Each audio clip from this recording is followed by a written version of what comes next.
আজকের এই ভিডিওতে আমি তোমাদের সাথে ভারতের গণপরিষদ সম্পর্কে বেশ কিছু গুরুত্বপূর্ণ তথ্য তুলে ধরব, যেখান থেকে আমাদের বিভিন্ন ধরনের সরকারি চাকরির পরীক্ষায় বারবার প্রশ্ন করা হয়। আমাদের ভারতের সংবিধান রচনার দায়িত্বে ছিল গণপরিষদ। এই গণপরিষদের প্রথম অধিবেশন বসে দিল্লির কনস্টিটিউশন হলে। গণপরিষদের টোটাল মেম্বার সংখ্যা 389 জন ছিল, যদিও প্রথম অধিবেশনে মুসলিম লীগ অংশগ্রহণ না করার জন্য টোটাল সদস্য উপস্থিত ছিল 211 জন। এই 211 জন সদস্যের মধ্যে থেকে ডক্টর সচ্চিদানন্দ সিনহাকে প্রথম অধিবেশনে অস্থায়ী সভাপতি নিয়োগ করা হয়।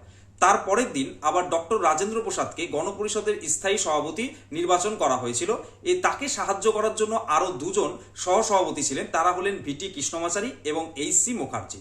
এই গণপরিষদ টোটাল 2 বছর 11 মাস 18 দিন সময় লেগেছিল আমাদের ভারতের সংবিধানটাকে প্রস্তুত করতে। তারপর এই যখন ভারতের সংবিধান প্রস্তুত হলো, তখন 1949 সালের 26শে নভেম্বর গণপরিষদ কর্তৃক ভারতের সংবিধান গৃহীত হয় এবং এটা কার্যকর হয়েছিল 1950 সালে 26শে জানুয়ারি।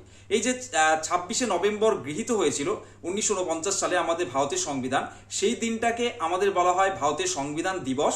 আর 1949 সালের 26শে জানুয়ারি যেহেতু ভারতের সংবিধান কার্যকর হয়েছিল, তাই এই 26শে জানুয়ারিটিকে আমরা প্রজাতন্ত্র দিবস হিসেবে পালন করি।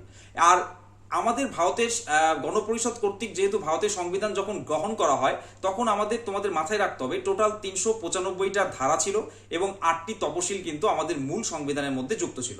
এবার দেখো কি কি ধরনের প্রশ্ন এসেছে, সেগুলো তোমরা স্ক্রিনে দেখতে পাচ্ছ। প্রত্যেকটা তোমরা নিজেরা সলভ করার চেষ্টা করো।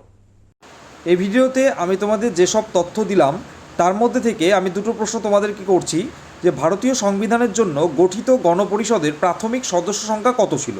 এটা এখানে দেখো, অপশানগুলোর মধ্যে সঠিক উত্তর হবে অপশান এ 389 জন।